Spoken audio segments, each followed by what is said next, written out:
띄우는데, 네, 안녕하세요. 저 안녕하세요. 자료를 띄우기 위해서 호스트를 음. 공유를 해야 돼가지고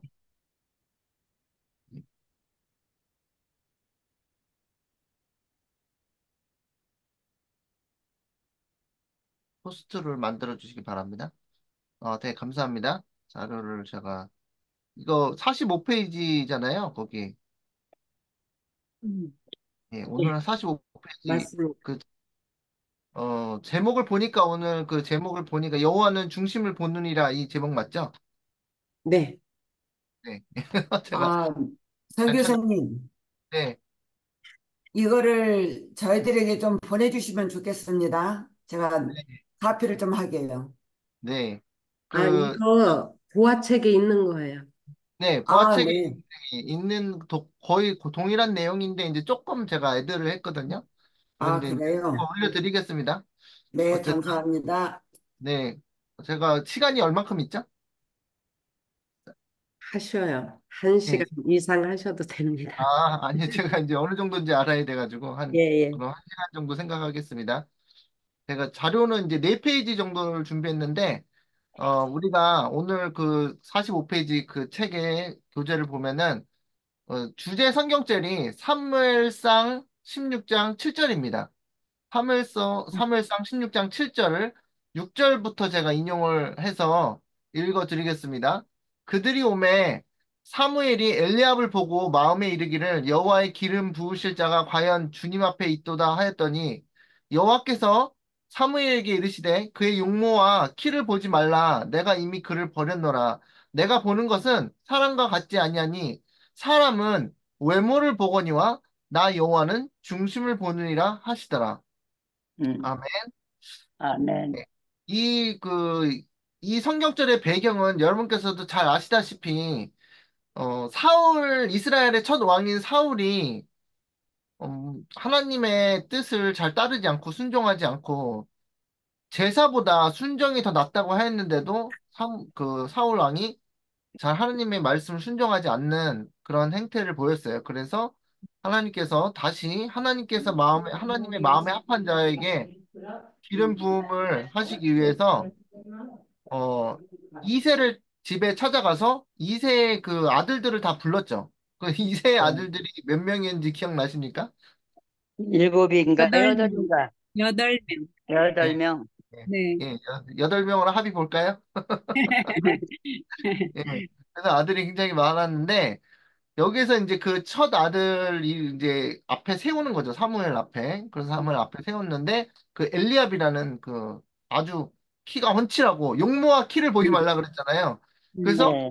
그 당시에는 옛날에는 전쟁을 할 때 이 지도자 되는 사람이 키가 커야 돼가지고 사울도 왜 다른 사람보다 머리 하나가 더 있었잖아요. 네. 그러니까 칼 들고 전쟁을 하는데 약간 덩치가 좋아야 된단 말이죠. 그 삼손처럼. 네. 그래서 이 사무엘이 보기에 인간적으로 눈을 보기에 엘리압을 보니까 키도 훤칠하고 용모도 아주 이 카리스마 있게 생겼고 하니까 이거 하나님께서 기름 부으실 자가 아주 딱 적당한 사람이다 하는데 하나님께서 뭐라고 말씀하세요? 사람은 어 네.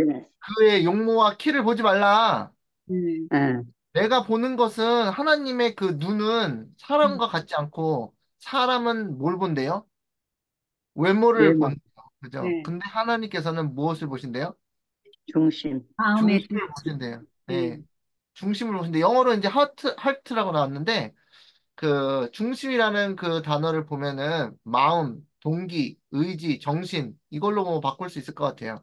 사람은 외모를 보거니와 나 여호와는 마음을 보느니라. 음. 음, 그죠? 나 여호와는 동기를 보느니라.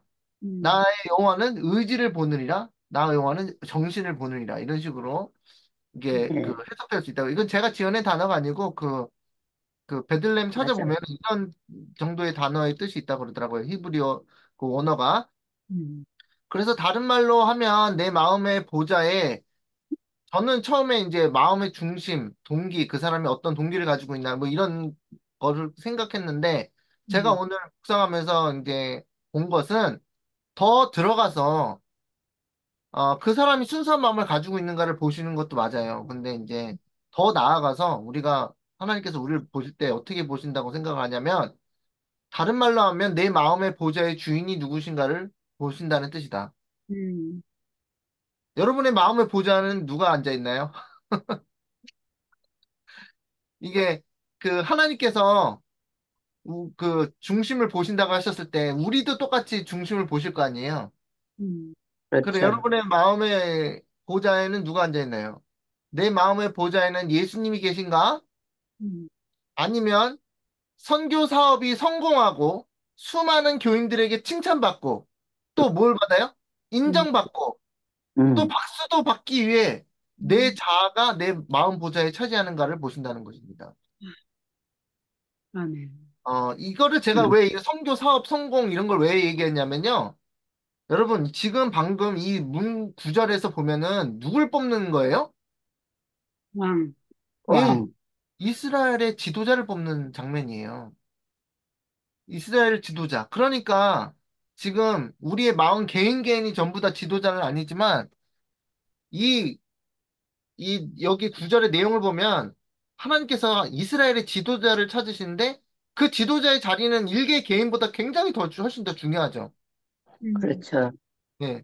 왜냐하면 그 이스라엘 왕 중에서 므낫세라는 왕은 그 므낫세라는 왕이 너무나 한 이스라엘의 유다 남방 유다의 왕으로서 너무나 악한 일을 행했기 때문에 그 왕의 죄 때문에 백성이 완전히 배도 가운데 들어서고 그 왕의 죄와 그 백성의 죄 때문에 바벨론으로 끌려가는 게 포로 잡혀가는 것이 확정이 되었습니다.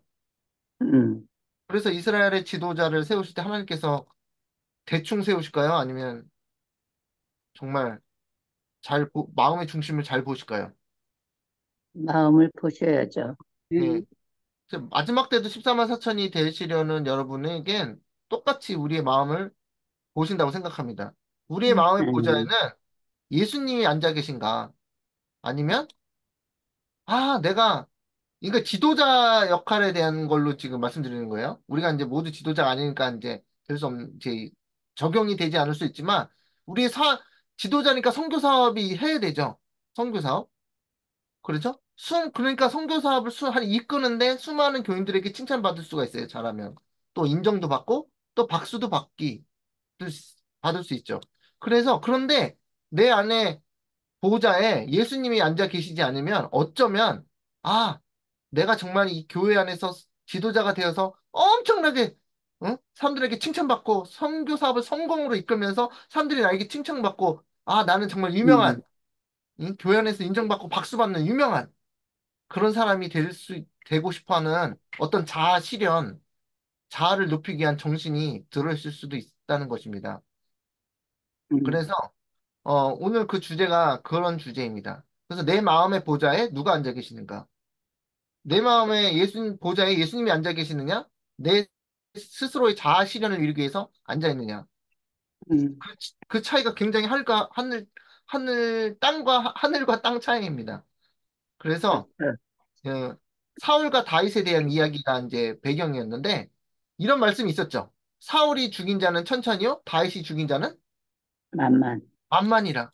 그러니까 이 얘기를 듣고 사울이 굉장히 좀 기분이 좋았을까요? 나빴을까요? 나빠가지고 그렇게 쫓아다녔지. 예, 사울은 자신이 이스라엘의 왕으로서 온 국민의 칭찬과 인정과 박수를 받기 원했는데 그에게 주어진 찬사보다 다윗이 더 많이 받자 엄청난 뭘 느꼈어요? 질투, 음, 젤러스 이러죠, 젤러스. 질투를 느꼈고 그 결과 다윗을 어떻게 하기로 결심해요? 죽이기로. 죽이기로 결심합니다. 바로 이 정신이 사단의 정신이에요. 그래서 사단이 하늘에서 예수님에게 돌아가는 영광을 질투하였잖아요. 음, 그죠?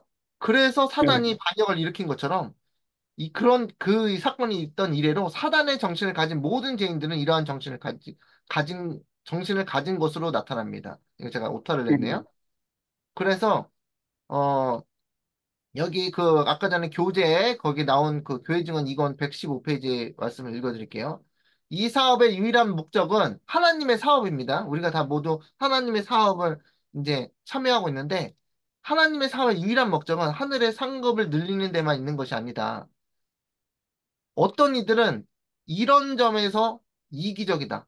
아, 하늘에 가면 상급을 준대는데 내가 상급을 많이 쌓아놔가지고 하늘에 가서도 좀 떵떵거리면서 아, 그런 분이 뭐 거의 안 계시겠지만 그런 사람이 있을 수 있다는 거죠.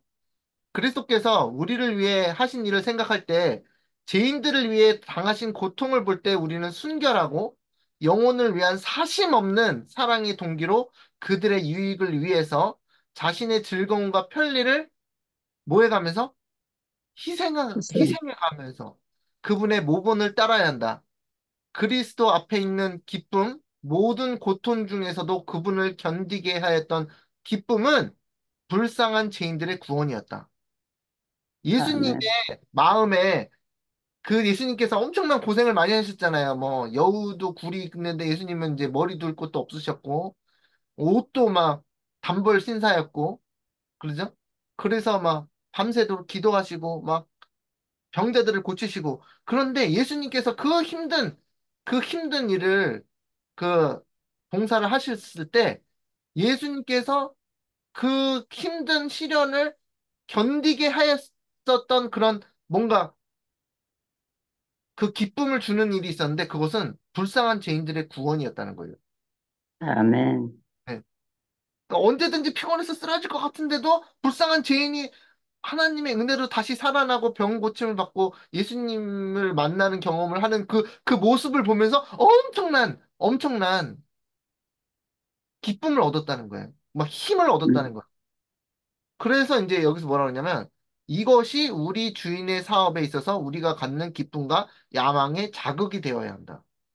음, 그러니까 예수님께서 내 양식은 따로 있느니라 말씀하셨죠? 사마리아 지날 때 그 예, 음식에서 그 여자에게 그 사마리아 여인에게 그 자신을 소개하실 때 메시아로 소개하실 때 그리스도로 소개하실 때 예, 그 그 여자가 이제 그 복음을 듣고 막 물동이를 던지고 나가서 보라 이는 그리스도가 아니냐고 해서 나갈 때 예수님께 너무 기쁘셨는데 그게 예수님의 양식이라고 그러셨어요.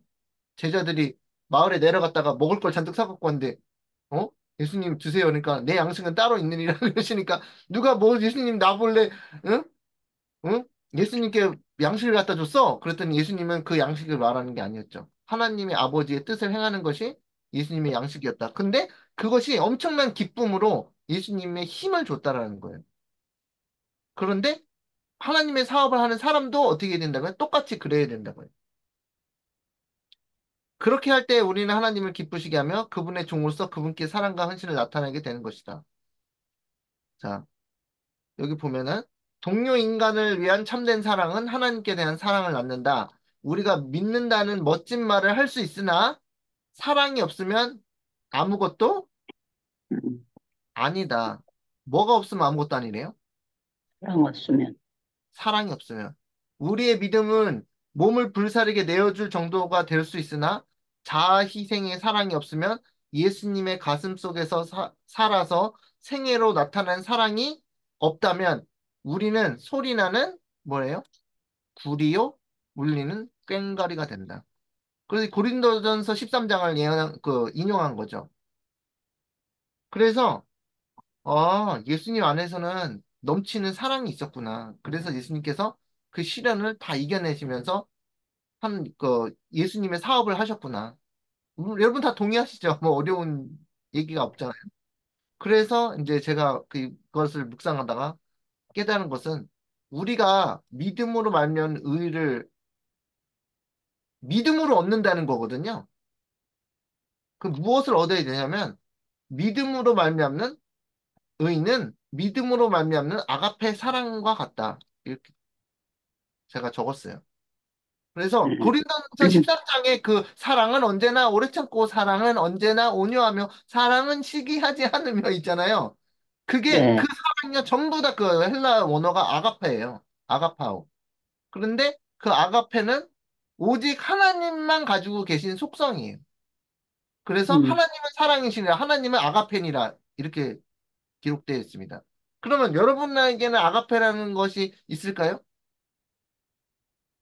원래는 아예 없습니다. 그래서 어, 이게 예, 어느 분한테는 이게 충격적으로 다가오실 수 있는데 우리 안에는 아가페라는 그 속성이 없어요. 그래서 맞아요. 그래서 그걸 어떻게 해야 되냐면 우리가 하늘로부터 내려오는 아가페 사랑을 받아야 됩니다. 마음속에 받아야지 우리가 예수님과 같은 그 속성을 우리의 품성에서 나타낼 수 있는 것입니다. 자, 여기 그 교재에 그리스도를 나타내자 1, 2, 3. 저희 이 예언의 시는 처음 봤는데 여기에 그 제가 그대로 인용했습니다. 하나님의 존재와 능력, 하나님의 말씀의 참됨은 사단과 그의 부하인 악한 천사들도 마음속으로 부인할 수 없는 사실이다. 성경에 귀신들도 믿고 떠느니라고 하였다. 그러나 이것은 신앙이 아니다. 하나님의 말씀을 믿을 뿐만 아니라 의지를 하나님께 바치는 것, 즉 마음을 하나님께 바치고 애정을 하나님께 두는 그것이 신앙이다. 뭐 이거 어려운 얘기가 아니고 어 하나님께서 계신 줄 믿느냐? 잘하는도다. 마귀들도 믿고 떠느니라. 귀신들도. 그런데 우리가 하나님이 계신다는 걸 믿는 것을 동의하는 것, 지적으로 동의하는 것은 마귀의 신앙과 다를 바가 없다는 거예요. 그냥 음, 동의하는 것 자체는. 다 이해하시죠, 여러분들? 예, 그래서 마귀들도 귀신들도 믿고 떨어. 그 우리가 하나님이 계신다는 거 인정. 근데 제가 의외로 어떤 분들 이렇게 만나보면은 어떤 분이 계시냐면 나 하나님이 계신 거 인정한다. 그렇게 말씀하시는 분들 굉장히 많습니다. 여러분도 경험해 보셨어요? 근데 그것은 신앙이 아니라는 거예요. 하나님이 계신다라는 거 인정하는 거, 그거는 신앙이 아닙니다. 마귀들은 똑같이 하나님이 계시다는 거 인정하고, 그런데 그 마귀들이 뭘 하지 않냐면, 하나님께 마음을 바치지 않아요. 애정을 하나님께 두지 않아요. 그런데 그 사람들은 이미 기회가 날라갔죠. 하늘에 천사로 있을 때 그때 했어야 되는데. 근데 우리는 지금 은혜의 시간이 열려 있을 때 하나님께 마음을 바치고 애정을 하나님께 두는 뭐가 가능해요? 기회가 주어졌어요. 그러면 그게 이제 진짜 신앙이라는 거예요. 제가 젊은 사람으로서 자꾸 신앙이 뭔지 자꾸 말씀드려서 죄송한데, 어, 시대의 소망 179페이지, 여기 나온 내용이 아닙니다. 제가 이제 애드한 겁니다. 시대의 소망 179페이지에 그 유명한 말씀이 있습니다. 뭐가 있어요? 그는 흥하여야 하겠고 나는 쇠하여야 하리라. 이거 침례 요한이 말한 거잖아요. 자, 똑같은 이게 여기서 계속 반복됩니다. 요한의 제자들은 불평하면서 그에게로 와서 이렇게 말했다. 침례 요한이에요. 침례 요한의 제자들이 이렇게 말했다는 거예요. 랍비여, 선생님과 함께 요단강 저편에 있던 자, 곧 선생님이 증거하시던 자가 침례를 주매 사람이 다 그에게로 가더이다. 사단은 이러한 말을 통하여 요한에게 뭘 가져왔어요? 시험을 가져다 주었다. 예, 사단이 야, 그리스도의 지금 하시는 일을 네가 방해해야 돼. 너밖에 없어. 야, 예수님한테 다 가잖아. 제자들이 사람들이 다 지금 떨어지면서 다 그 사람한테 가고 있어. 예수님한테 가고 있어. 너 지금 가만히 있을 거야? 질투 안 음, 나니? 시기 안 나? 모든 맞아. 사람의 영향력이 다 그 사람에게 비추고 있어. 지금 다 이게 지금 똑같은 얘기잖아요. 처음부터 이스라엘의 지도자를 뽑는 과정에서 하나님께서 누구를 보시냐? 하나님께서 무엇을 보시냐? 하나님은 사람은 외모를 보지만 하나님은 중심을 보신다. 그런데 하나님께서 중심을 보셔서 뽑은 사람이 다윗이고 또 하나님께서 중심을 보시고 뽑은 사람이 침례 요한이에요. 제 말이 맞죠? 그죠? 예, 아멘. 하나님께서 중심을 보시고 준비시킨 예수님의 그 길을 준비시킨 그 사람이 침례 요한이에요. 그런데 그 침례 요한의 마음의 중심에는 뭐가 있었느냐? 자, 사단이 가져왔죠? 지금 침례 요한의 그 마음의 보좌에 누가 있는지 사단이 지금 시험을 가져왔잖아요. 음, 야, 다 예수님한테 간다. 너 질투 안 나? 너 제자들이 다 뺏기고 있어. 절로 다 몰려가고 있어. 그러니까 근데 침례 요한이 이렇게 얘기했습니다. 그는 만일 하늘에서 주신 바 아니면 사람이 아무것도 받을 수 없느니라. 나의 말한 바 나는 그리스도가 아니요 그의 앞에 보내심을 받은 자라고 한 것을 증거할 자는 너희니라. 신부를 취하는 자는 신랑이나 서서 신랑의 음성을 듣는 친구가 크게 기뻐하나니 라고 말하였다. 여기서 잠깐. 신랑은 누구고 신랑 친구는 누굽니까? 신랑은 예수님이고 네. 신랑 친구는 요한. 네. 네. 그래서 자기가 지금 기뻐한다고 그러는 거 아니에요? 그죠? 모든 영향력이 사라지고 모두 예수님한테 가는데 지금 그 밑에 있는 제자들은 질투가 나가지고 막, 응? 얘기하는데 지금 침례요한은 뭐예요? 나는 예수님이 신랑이고 신부를 맞이하는 데 있어서 나는 신랑 친구인데 친구가 그게 기뻐한다. 그러니까 다시 말해서 나는 그거에 대해서 지금 뭐하다? 기쁘다. 거짓말일까요, 이거? 침례요한이 거짓말한 걸까요? 아니면 진짜 기쁘었을까요? 진심. 네, 진심이에요? 확실하세요? 그래서 그러면 침례요한의 마음의 보좌에는 자신의 자아가 있나요? 아니면 예수님이 계신 건가요? 하나님이.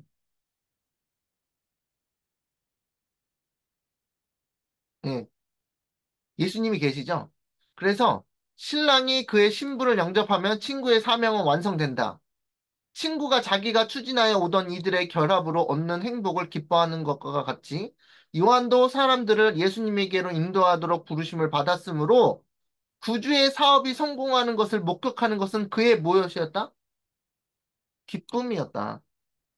그래서 침례요한이 이렇게 말합니다. 그는 나는 이러한 기쁨이 충만하였노라. 그는 흥하여야 하겠고 나는 쇠하여야 하리라고 말하였다. 아멘. 아멘. 네.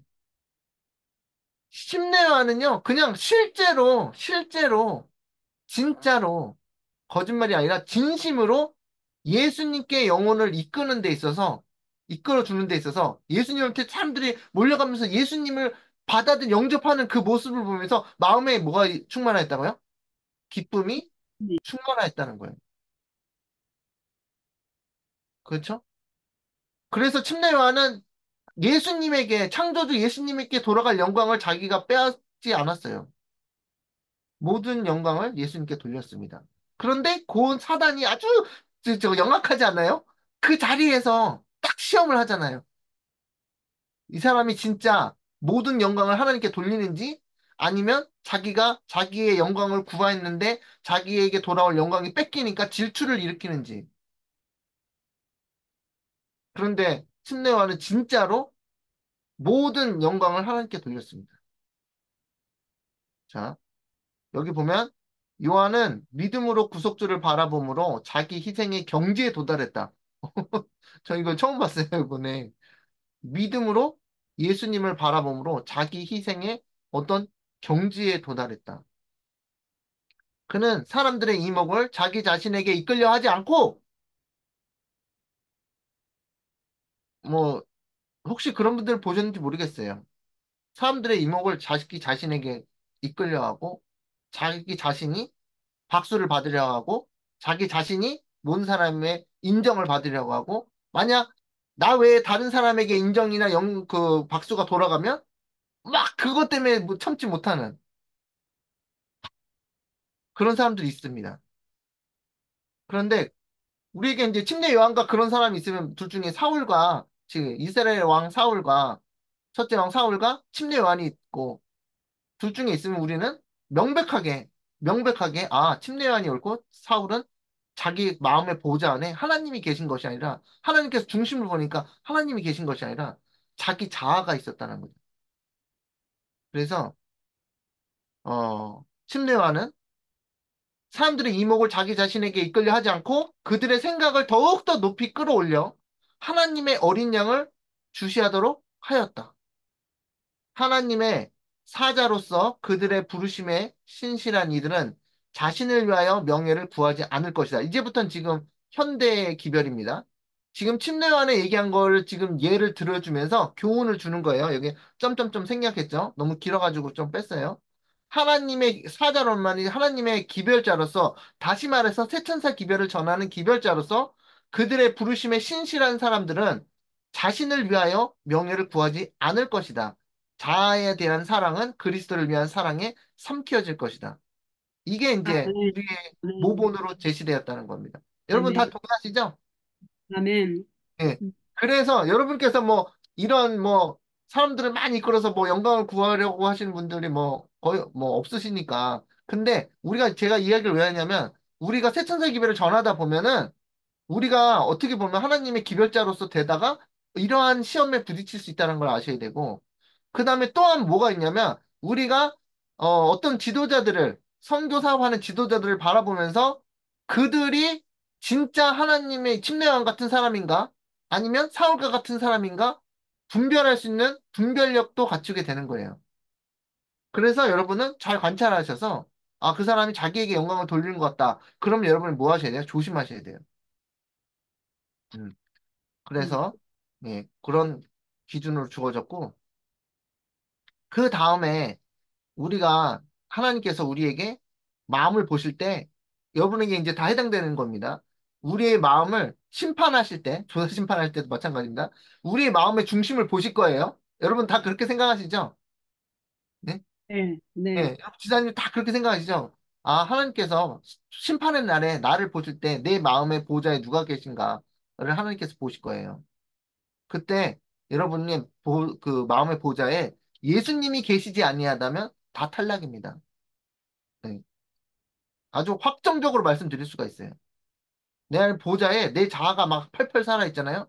통과 못 합니다.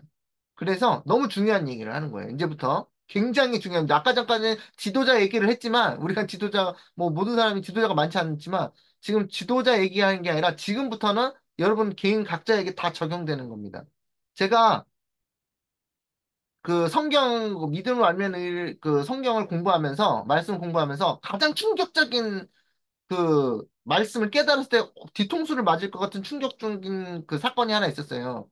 근데 그거는 하나는 예수님께서 어렸을 때 저는 이렇게 생각했거든요. 예수님께서 하나님의 아들로 탁 태어나셨으니까 처음부터 모든 걸 다 하시는 줄 알았어요. 처음부터. 처음부터 모든 그냥 하나님이시다고 생각해 보니까 제 마음에 처음 어린아이였을 때부터 먼 미래까지 모든 것을 다 그 꿰뚫어 보고 계신 줄 알았어요. 그런데 제가 나중에 그 깨닫고 보니까 예수님께서 우리 인간처럼 똑바로 말씀을 배우셔야 됐었더라고요. 어, 저는 그게 굉장히 충격이었어요. 예. 예수님도 완전 백지 같은 상태에서 하나님의 말씀을 읽으면서 하나님의 말씀을 마음에 새기고 하나님의 말씀을 순종하고 자라나는 게 똑같이 자라나야 됐더라고요. 그게 시든 소망이 나있어가지고 제가 깜짝 놀랐거든요. 그래서 예수님께서는 뭐 어떤 번뇌나 이런 게 아예 없을 줄 알았어요. 그래가지고 막 예수님께서 십자가에 돌아가시기 전에 막 기도하실 때 이랬죠. 막, 할 수만 있으시면 그 잔을 내게서 옮겨달라고 부탁하시는 그게 전 이해가 안 됐어요. 왜냐면, 예수님 하나님이신데 다 아시는데 무슨 번뇌가 있어. 그냥 무덤 끝까지 사망의 무덤을 뚫어서 부활할 것까지 다 보시고, 다 음, 하나님의 능력을 보시고, 딱 이렇게 그냥, 그럼 이제 십자가에 죽을 때가 됐네? 아무런 고민이 없네 이렇게 하신 줄 알았어요. 저는 옛날에. 음, 그런데 그게 인간적인 고뇌로 정말 죽을 것 같은 피땀을 흘리셨다는 걸 나중에 알게 되고 되게 충격이었거든요. 근데 이제 제가 그 얘기를 하는 게 아니고 그 다음에 충격을 받은 게 이제 이 성경입니다. 충격을 받은 게 자, 여기서부터 나올 거예요. 자, 첫 번째 마태복음 5장 20절 내가 너희에게 이르노니 너희 의가 서기관과 바리새인보다 더 낫지 못하면 결단코 천국에 들어가지 못하리라. 여러분 다 아시는 성경절이죠?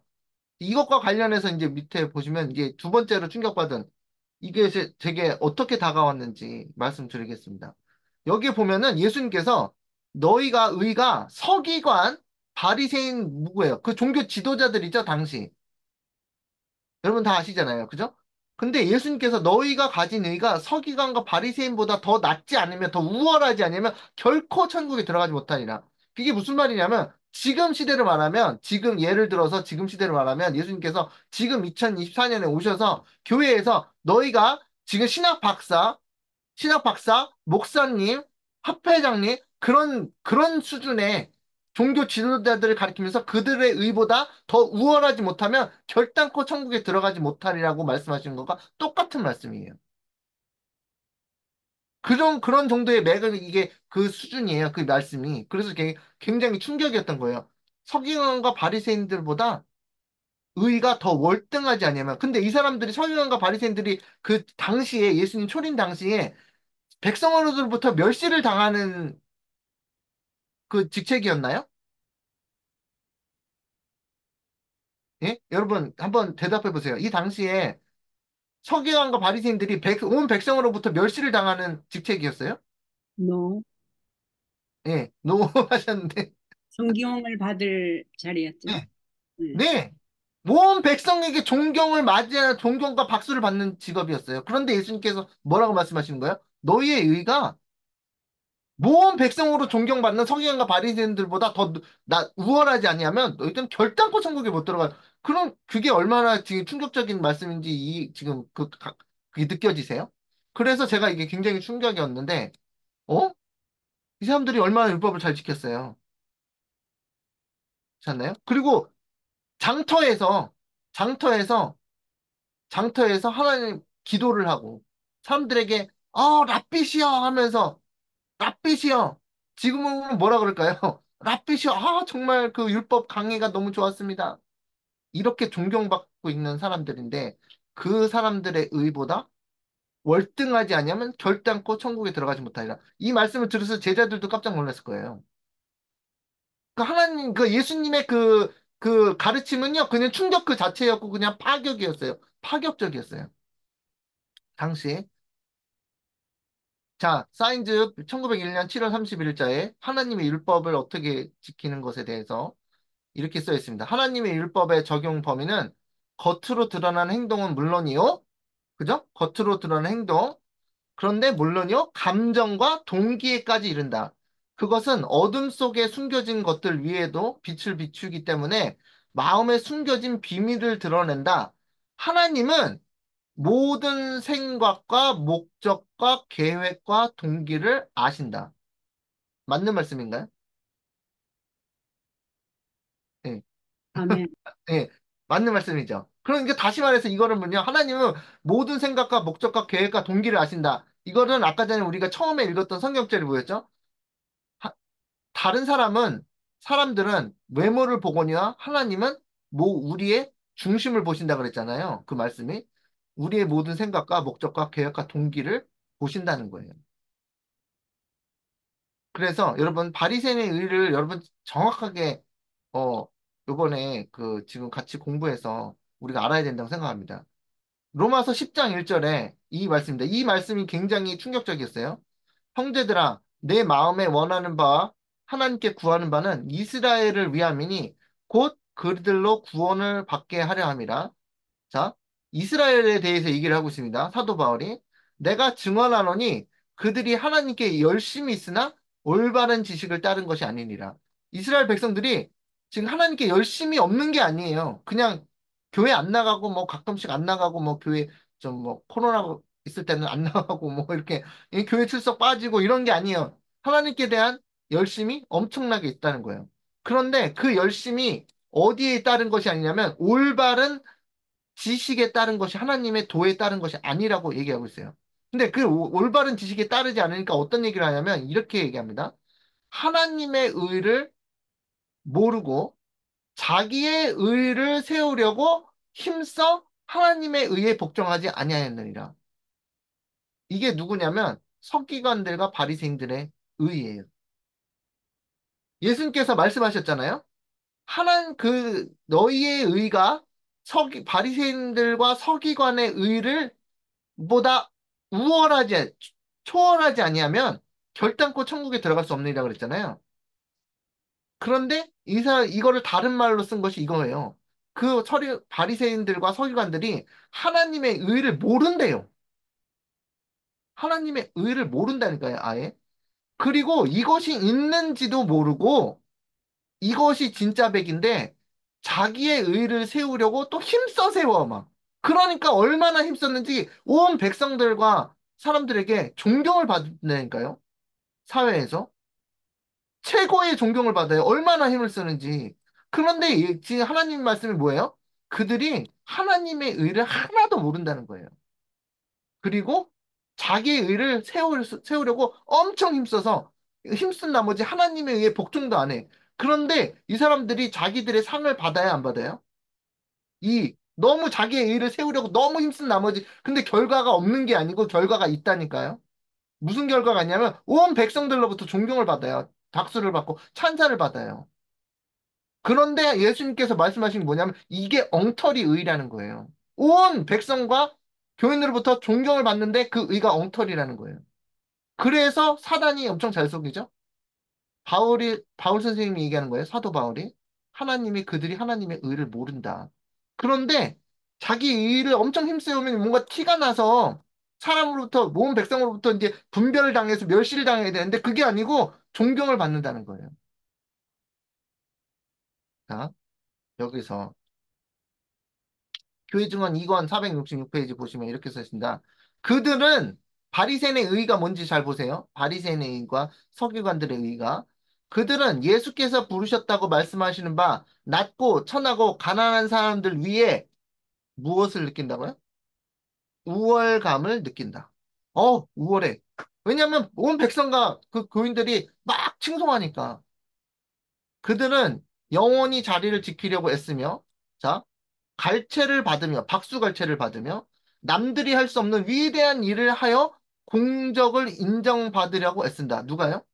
서기관들과 바리새인들이. 그런데 예수님께서 뭐라고 그랬냐고요?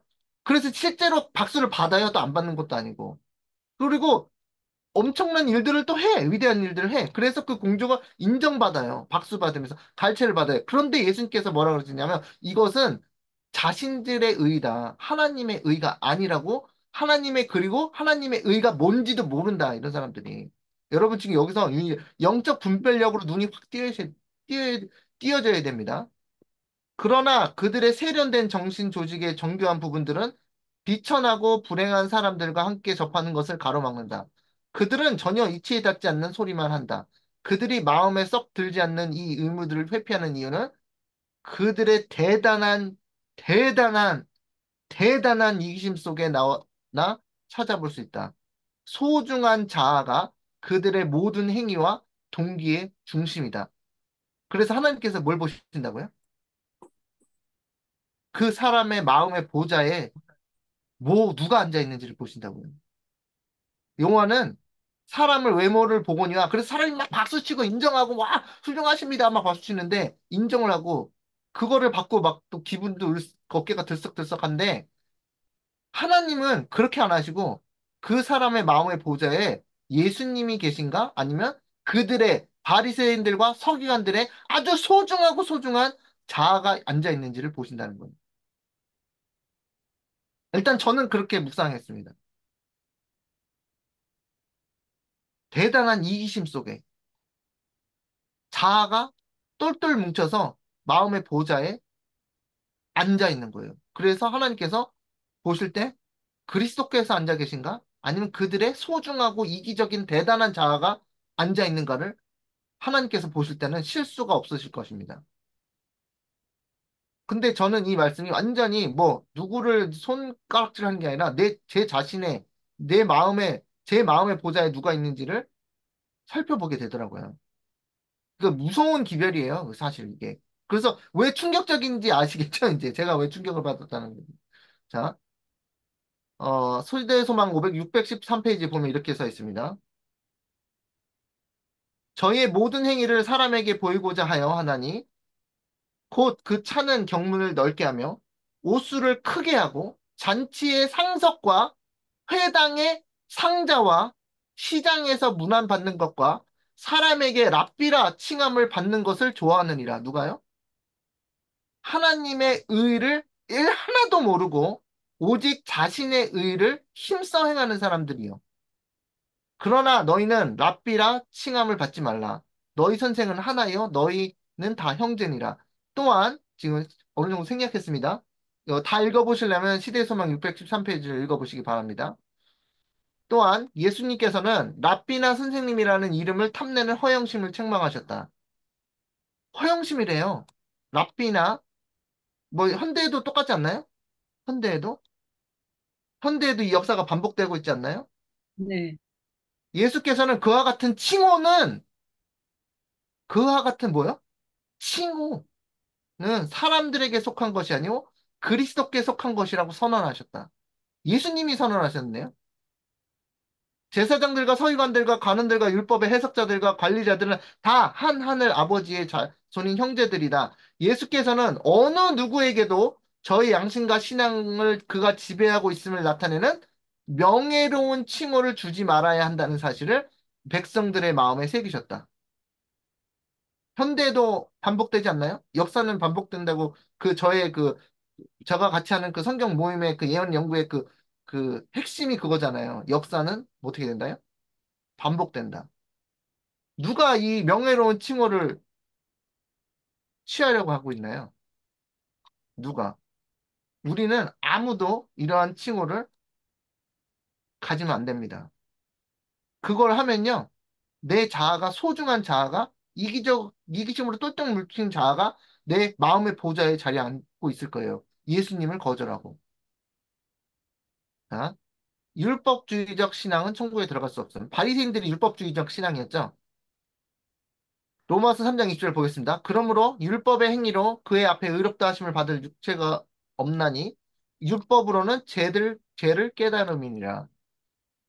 여기 잘 보세요. 이제 21절에 이자는 율법 외에 하나님의 한 의가 나타났나니 율법과 선지자들에게 증거를 받은 것이니라. 이것도 충격이었어요. 율법 외에 하나님의 한 다른 의가 나타났다. 근데 그게 무엇이냐면 곧 예수 그리스도를 믿음으로 말미암아 모든 믿는 자에게 미치는 하나님의 의다. 그래서 제가 계속 얘기했었죠.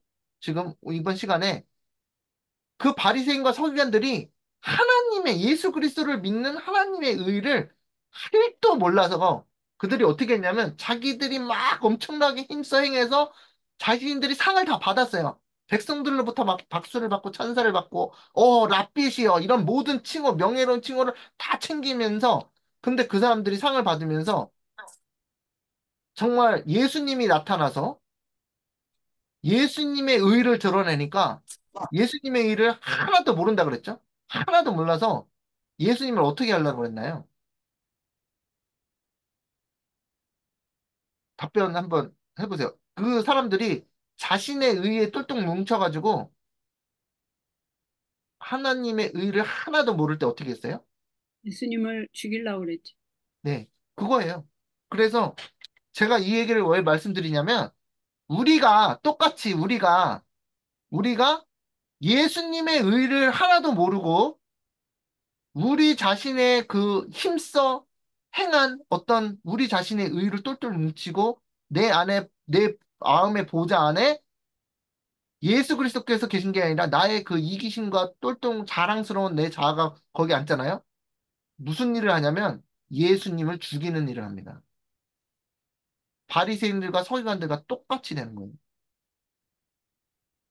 그래서 우리는 예수님의 의를 반드시 알아야 됩니다. 그래서 이 정말 중요한 게 뭐냐면 저희 이번 주제가 믿음으로 말미암는 의, 아가페 사랑이에요. 그 하나님의 의는 뭔가 이제 보도록 하겠습니다. 지금 바리새인의 의가 뭔지를 지금 신랄하게 지금 살펴봤단 말이에요. 그래서 우리는 절대 그런 의는 절대 가지면 안 됩니다. 그러면 예수님을 죽여요. 바리새인들과 서기관들이 막 예수님을 죽이려고 했었잖아요. 시대소망 762페이지에 이런 말씀이 있습니다.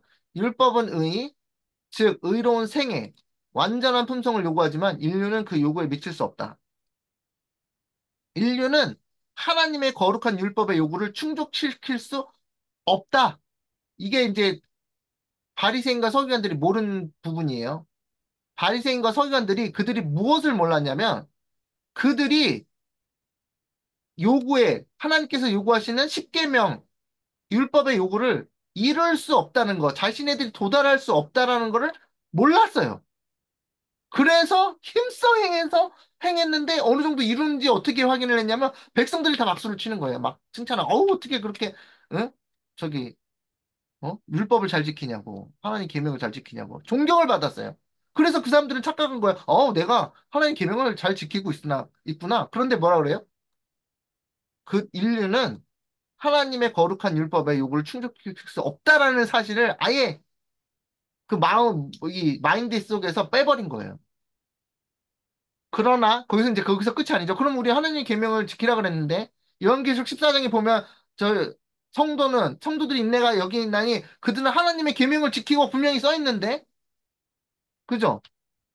근데 거기서 끝이 아닙니다. 그러나 그리스도께서는 인간으로서 지상에 오셔서 거룩한 생애를 사시고 완전한 품성을 개발시키셨다. 여기 보면은 예수님께서 품성을 개발시키셨다고 나옵니다. 예수님께서 예수님은 하나님의 아들이시고 하나님의 아들이신 신이신데 왜 인간의 이 땅에 오셔서 품성을 개발시킬 필요가 있으신가요? 이미 하나님의 아들이신데 그런데 예수님께서 이 땅에 오실 때 뭘 육신을 입으시고 품성을 개발시키셨다는 거예요. 그리고 이거 왜 그렇게 하셨는지 생각해 보세요.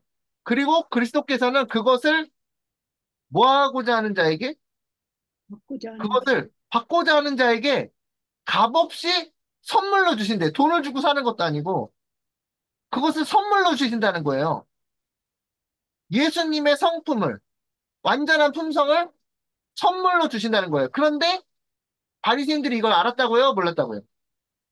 몰랐다고요. 몰랐어요. 그래서 이거 있는 줄 몰랐어요. 그래서 일도 몰라가지고 하나님의 의를 아예 몰라가지고 그들이 막 율법을 막 힘써 행했어요. 그래서 그들이 그 상을 뭘 받았냐면 모든 백성으로부터 박수와 존경을 받았어요. 그 우리도 어떻게 해야 돼요? 우리도 이 의를 이 받고자 선물을 모르면 됩니까? 하나님의 의를 모르고 우리가 막 힘써 행할까요? 그분의 생명은 사람들의 생명을 대신하신다. 그리하여 그들은 하나님의 관용을 통하여 과거의 죄를 용서받는다. 용서받는 거 아시죠? 십자가의 보혈의 공로로 우리가 과거의 죄를 용서받는 거 아시죠? 근데 거기서 끝이 아니고 뿐만 아니라 그리스도께서는 하나님의 속성을 사람들에게 불어넣으신대요. 하나님의 속성이 뭡니까? 아가, 예수님께서 하시는 일인데. 아가페? 사랑? 예, 예. 음. 하나님의 사랑의 속성을 사람들에게 불어 넣으신대요. 이렇게 후 불어서. 그런데 음. 그것을 돈 내고 사는 게 아니라 값없이 선물로 주신다는 거예요. 아멘. 그런데 누가 몰랐다고요? 바리새인과 서기관들이 이걸 몰랐다는 거예요. 그래서 여기 힘써 행했대. 힘써 없는 건데 그들 마음속에 존재하지 않는 걸 막 힘써 행했대요. 그런데 사람들이 그거를 보고 아 그건 하나님의 의가 아니야 하고 멸시를 해야 되는데 오히려 박수를 쳐줬다는 거예요. 그러니까 이 사람들이 완전히 속아버린 거예요. 사람들이 뭐 하니까? 칭찬하니까 박수치고. 어떻게 그렇게 믿음이 좋으세요? 이렇게 하니까. 바리새인들도 어떻게 보면 속았어요. 사단에게 속았어요. 백성들에게 속고 박수치고 존경하니까. 근데 그 사람들이 그 마음속에 그걸 원했다니까요. 그런 칭찬과 존경과 인정을. 그런데 우리는 지금 그 이야기를 다 알기 때문에, 그 큰일 나네. 아주 위험하네, 그거. 바리새인과 서기관의 의가 아주 위험한 거네. 그런데 그러면 그리고 또 하나 뭘 알아요? 아, 그들이 지금 열심히 존경받고 박수받고, 얼마나 칭찬받은 그것은 완전히 이 배설물과 같은 것이고, 그거 쫓아갔다 큰일 나고, 오히려 우리는 예수님께서 주시는 값없이 선물로 주시는 하나님의 속성을 받아야 된다는 결론에 다 이르러야 되는 거예요.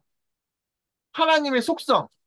아까 태시아 지사님 말씀하신 대로 아가페 사랑의 속성이 우리의 마음에 불어 넣어져야지 우리가 뭐가 되는 거예요? 바리새인과 서기관들보다 우월한 월등한 의를 갖게 되는 거예요. 아멘. 그것이 없이는 결단코 예수님 뭐라고 하셨어요? 너희의 의가 바리새인과 서기관들의 의보다 우월하지 아니하면 낫지 아니하면 결단코 100% 하늘에 들어가지 못한다. 그거 지금 그 얘기를 하는 거예요. 그분은 인간의 품성을 아주 우리 인간의 품성이 어떻습니까? 다 아시죠? 아주 부패하는 품성, 이기적이고, 근데 그 예수님은 인간의 품성을 거룩하신 하나님의 품성을 따라 형성하여 영적인 힘과 아름다움을 지닌 훌륭한 건물이 되게 하신다. 예수님이 하시네요? 아멘. 여러분이 하시는 게 아니에요. 그래서 이게, 율법주의 이런 게 아니에요. 율법주의, 뭐, 완전주의 이런 게 아니에요. 왜냐하면 예수님께서 하시는 것이기 때문에.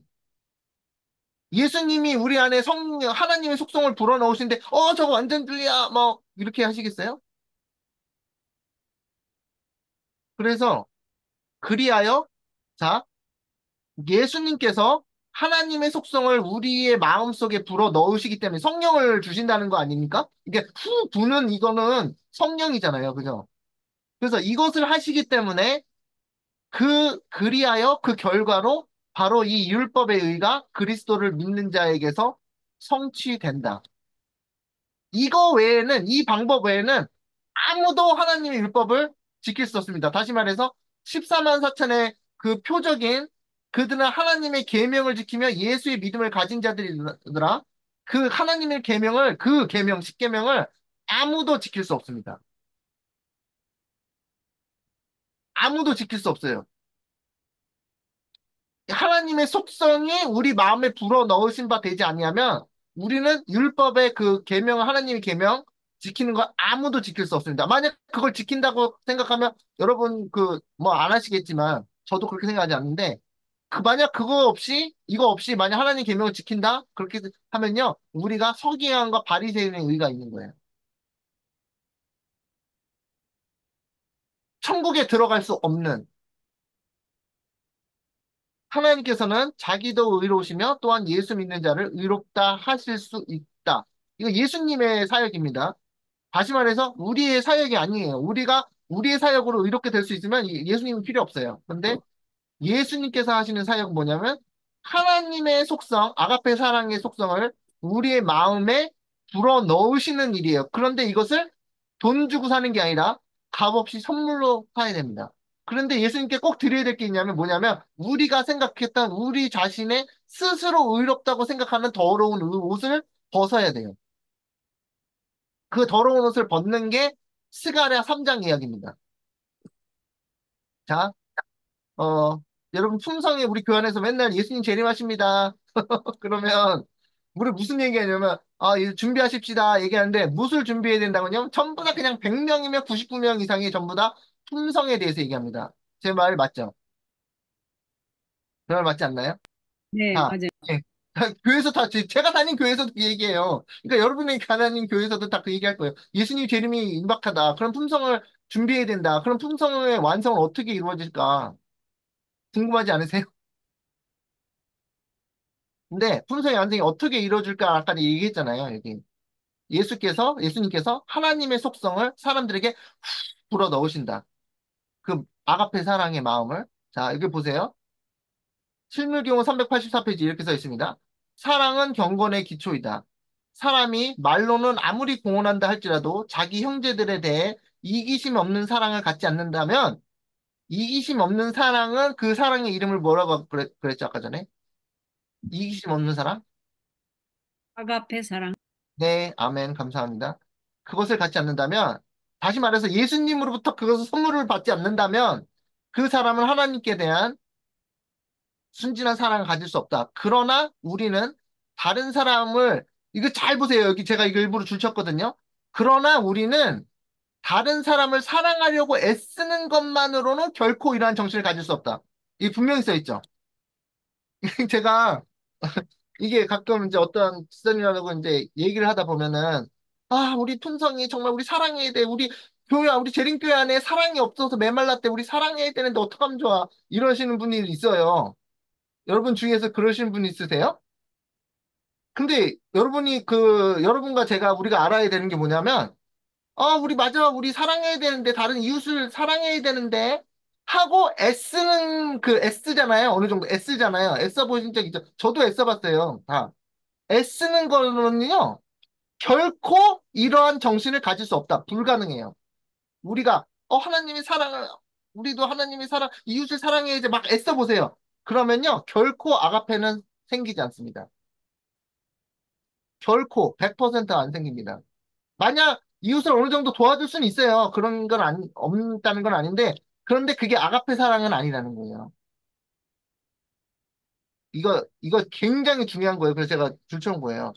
그러나 우리는 다른 사람을 사랑하려고 애쓰는 것만으로는 결코 이러한 아가페 정신을 가질 수 없다. 이기심 없는 사랑 가질 수가 없어요. 우리 자체 아예 존재하지 않는 거예요. 그런데 그것을 존재한다고 생각하고 아주 힘을 써서 그것을 행하려고 했던 사람이 서기관과 바리새인들이에요. 그래서 사람들한테 박수를 받았어요. 아,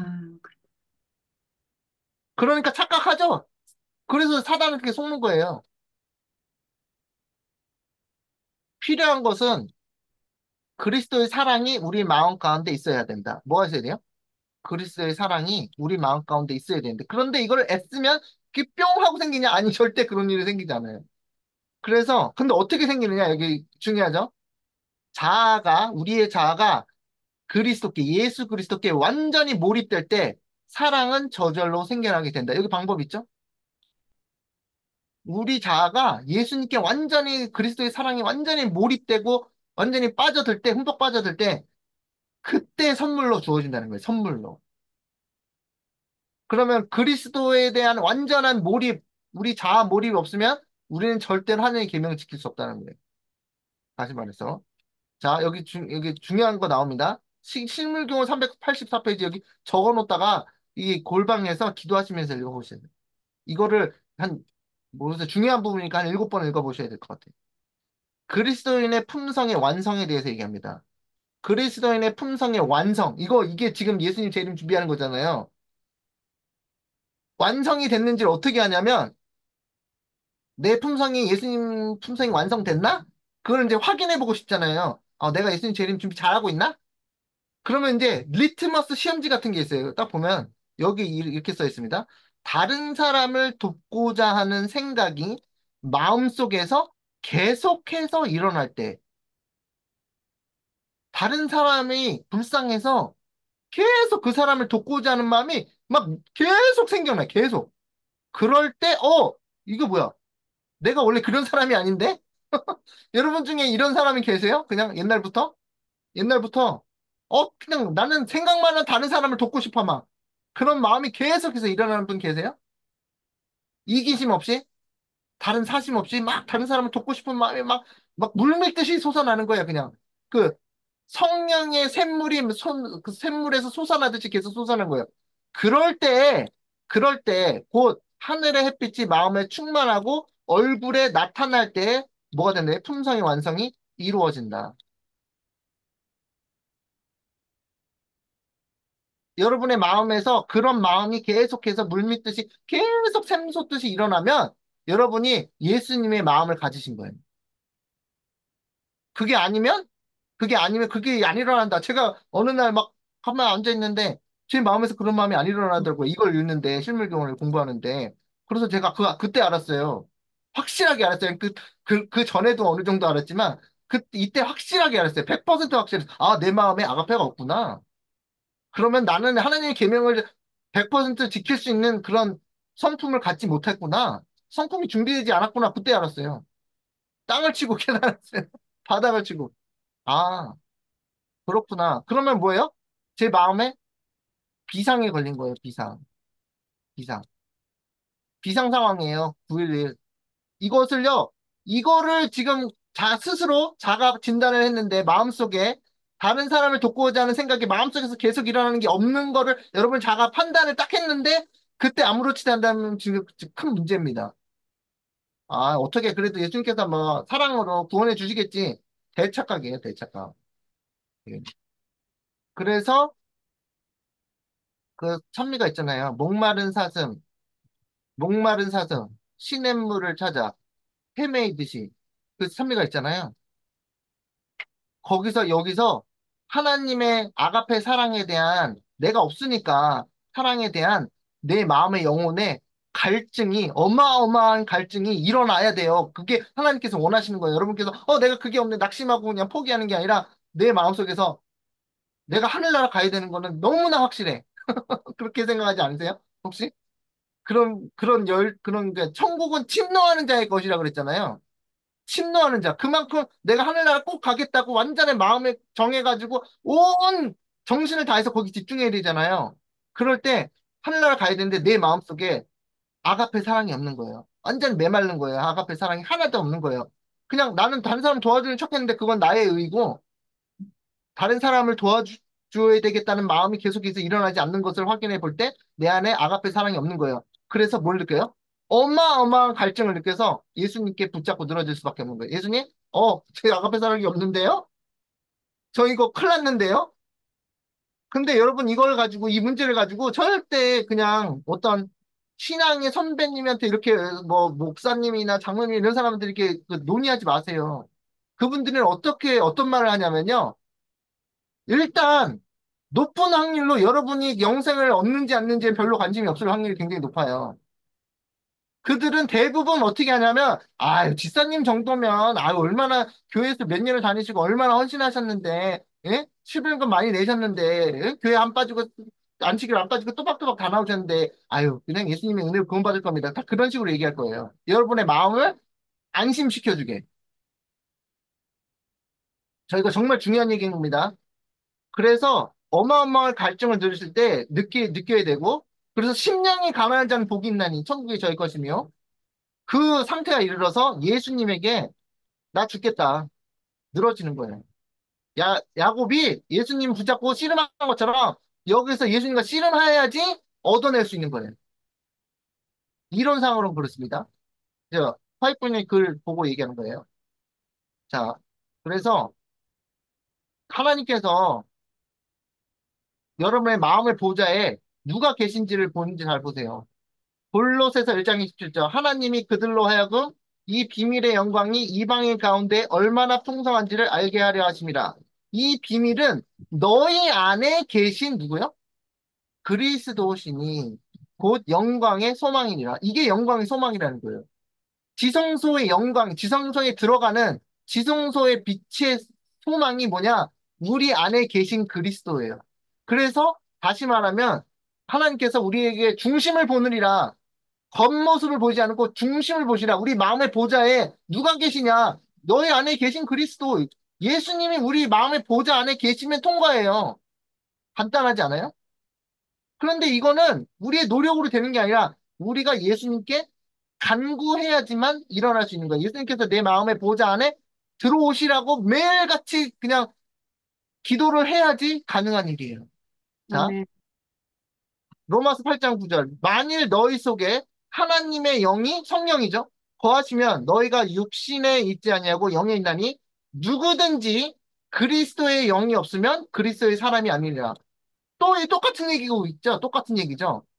또 그리스도께서 너희 안에 계시면 몸은 죄로 말미암아 죽은 것이나 영은 의로 말미암아 살아 있는 것이라. 하나님께서 뭘 보신다고요? 여러분의 마음의 보좌에 그리스도의 영, 성령이 계신지를 확인한다고요. 그렇습니다. 유명한 말씀이죠. 갈라디아서 2장 20절. 내가 그리스도와 함께 십자가에 못 박혀 있나니 그런즉 이제 내가 산 것이 아니요 오직 내 안에 누가 사신 것이라고요? 그리스도께서 사신 것이라. 하나님께서 뭘 보신다고요? 여호와는 중심을 보시니라.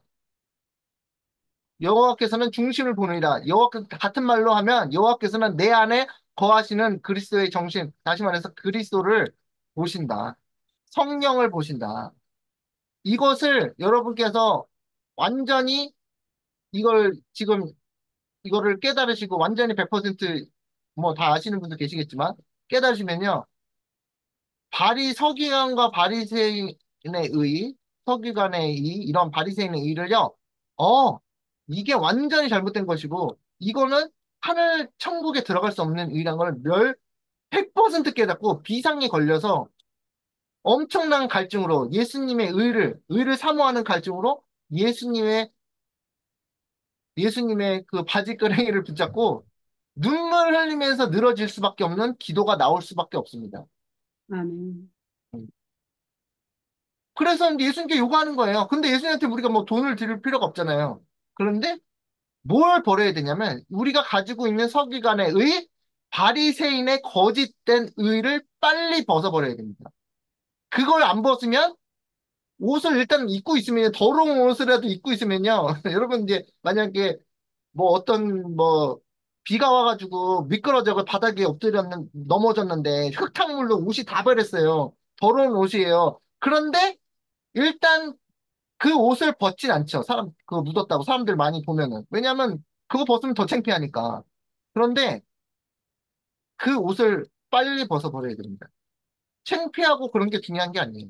내 안에 의가 없다. 내 의는 더럽다. 의 옷은 더럽다. 그래서 오직 흰 옷, 예수 그리스도의 흰 옷만이 그 옷만이 천국을 들어갈 수 있는 옷이다. 그래서 그것을 위해서 완전히 100% 집중해서 그것을 얻기 위해서 예수님께 매달려야 됩니다. 다른 사람한테 의논하고 이런 게 따지는 게 아니에요. 예수님한테 구해서 얻어야 됩니다. 그래서 예수님께서 내 마음의 보좌에 왕으로 들어오실 때까지. 그러면 뭐 하는 거예요? 하나님께서 뭘 보신다고요? 심판 때? 내 안에 보좌에, 내 마음의 보좌에 예수 그리스도의 영이 거하시는 걸 보고 통과가 되는 거예요. 그래서 오늘 자료를 다 봤는데요. 제가 오늘 그 제목 여호와께서는 중심을 본시니라. 하나님께서는 우리의 중심을 보신 거 여러분도 알고 저도 다 알고 다 아는 내용이지만 실제로 우리 마음의 중심을 보실 때 우리의 마음의 보좌의 중심에 누가 앉아 있는가? 내 자아가 앉아 있는가? 펄펄 살아서 앉아 있는지 아니면 예수 그리스도께서 하나님의 성령이 불어넣으신 아가페 사랑이 보좌에 앉아 있는지 그것을 꼭 확인하시고 우리가 그런 것이 의가 없다는 것을 깨달으면 반드시 우리의 모든 더러운 죄를 옷을 벗어버리고 예수님께 매달려서 꼭 반드시 예수님의 사랑의 아가페 사랑의 의의 옷을 꼭 입으시는 저와 여러분 되시기 바라면서 말씀을 마치겠습니다. 아멘. 네. 감사합니다. 이렇게 또 귀한 말씀으로 오늘을 또 채워주셨습니다. 여러분들 또 나누시고 또 질문하실 거 있으시면 질문해 주셔도 됩니다. 일단.